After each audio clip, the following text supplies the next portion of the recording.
Komuna e Prishtinës ka paralajmëruar se shumë shpejt rruga Agim Ramadani do të mbyllet për qarkullim për të nisur punimet për ndërtimin e tunelit, projekt ky që do të kushtoj 5.8 milion euro.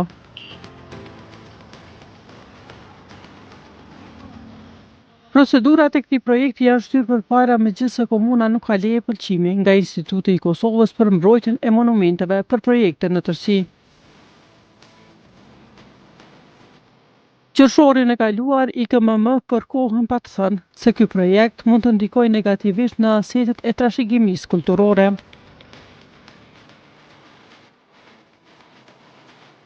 Kërkesa për pëlqim rreth projektit të nënkalimit në rrugën Agim Ramadani, si e tillë nuk aprovohet, pasi kjo zgjidhje ndikon në ndryshimin e gjendjes urbane të bërthamës së qendrës historike të Prishtinës, ku ka ndikime negative në asetet e trashëgimisë kulturore, si dhe duke kontribuar në zhdukjen e gjurmëve të trashëgimisë arkeologjike dhe arkitektonike të zhvillimit të qytetit të Prishtinës, që nga parahistoria deri më tani.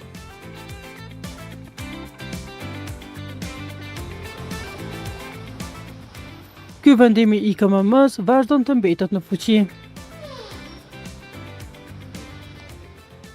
Megjithatë, kryetari i Prishtinës Përparim Rama, javën e kaluar, gjatë vizitës së tij në Prekaz, insistoi se i kanë kaluar të gjitha procedurat ligjore. Tash ne kemi procesu për arsye se të gjitha ato blokadat ligjore kanë kalu, pra nuk ka asnjë arsye që ne mos të procedojmë me këtë proces, pra ato arsyet sepse nuk mundemi ne me vazhdu me punë kanë qenë të kota sepse mundemi me gjetë diçka parahistorike, ku është që ne me gjetë diçka faktikisht aty parahistorike që mundemi me ju tregu turistëve, qytetarëve tanë. Në këtë mënyrë, Komuna e Prishtinës ka shtyrë përpara të gjitha procedurat dhe paralajmëron se shumë shpejt do të bëhet edhe nënshkrimi i kontratës dhe fillimi i punimeve vetëm në pjesën ka rruga Agim Ramadani. Realisht nënkalimi Agim Ramadani është një prej projekteve kryesore madhore të qeverisës Rama. Del me theksu se ky është një projekt që rrjedh nga plani i mobilitetit, nuk është projekt i ri, por që cilin e kemi avancuar kuptimin edhe të projektimit, edhe të përfundimit procedurave të prokurimit, përgatitjeve finale dhe tash nuk ka mbetur vetëm një nështrim formal i kontratës dhe fillimi i punimeve për cilat shpresojmë që së shpejti të fillohet. Siç që thatë edhe ka pas edhe një ballafaqim institucionesh që është krejtësisht normale në kuptimin e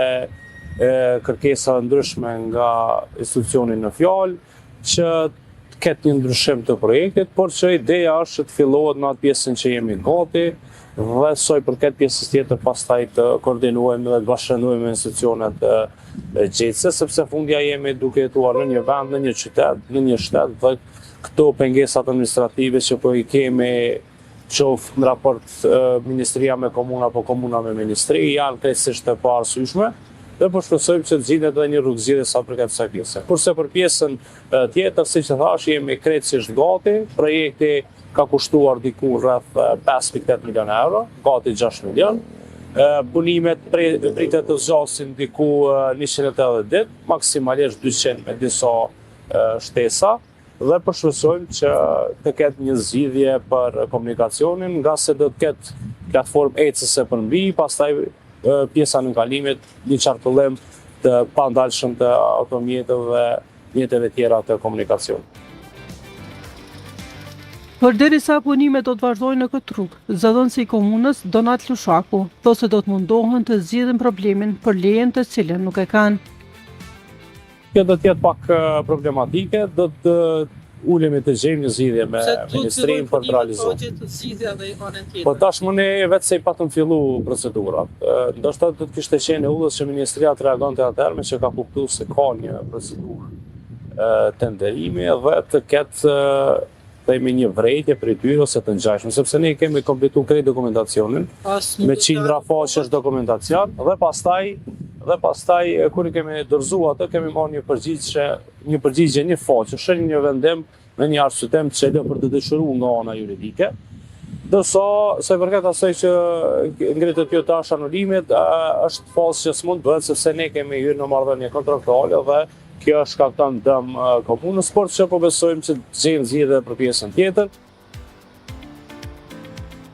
Sipas projektit në rrugën Agim Ramadani, parashihet të ndërtohet një tunel për vetura. E mbi të, komuna e Prishtinës ka paraparë ndërtimin e një sheshi të ri, i cili do të lidh sheshin Ibrahim Rugova me pjesën e vjetër të qytetit. Në këtë mënyrë edhe në rrugën Ibrahim Lutfiu që të shpije ka gjimnazi Sami Frashëri, do të bëhet një nënkalem. Me nisjen e këtyre punimeve, do të bllokohen dy rrugë që konsiderohen si arterje kryesore të Prishtinës, pa ju gjetur një zgjidhje qarkullimit lagjeve Tasligje e Sofali. Asamblisi VV-s Besart Krasniq që thotë se komuna e Prishtinës nuk duhet të marrë hapa pa u konsultuar mirë me institucionet përkatëse. Me kryese do Ministria e Kulturës dhe të Sportit e ka refuzuar lejen për ndërtimin e nënkalimit ose tunelet në rrugën e Ramadani. Arsyeja është se është zonë mbrojtër e vjetër e qytetit të Prishtinës, është zonë domethënë mbrojtër edhe me trashëgiminë kulturore, edhe me ligjin planit urban të Prishtinës, po ashtu aty ka dyshim që mund të ketë edhe mbetje arkeologjike, si dhe aty afër domethënë një trashëgimia kulturore siç është xhamia e Çarshis, xhamia e Mesme, muzeu Shadërvani, parku arkeologjik, dhe këto rrezikohen me fillimin ose ndërtimin të tuneli, edhe kjo është arsyeja ne mendojmë që MKRS-ja ja ka anuluar lejen domethënë komunës Prishtinës, unë mendoj që komuna Prishtinës nuk të bën me marr hapa, pa u marrë vesh një herë me MKRS-n për shkak se nuk bën më rreziku këto trashëgimi kulturor që janë shumë të rëndësishme për kryeqytetin e Prishtinën, ose në të pakta po duhet të ruajmë me një fanatizëm të veçantë për shkak se janë pasuria jonë e qytetit të Prishtinës. Ndryshe, sheshi i ri pritet të emërohet me emrin e herojit legjendar të Kosovës, Adem Jashari, në të cilin është parapar edhe vendosja e shtatores së tij.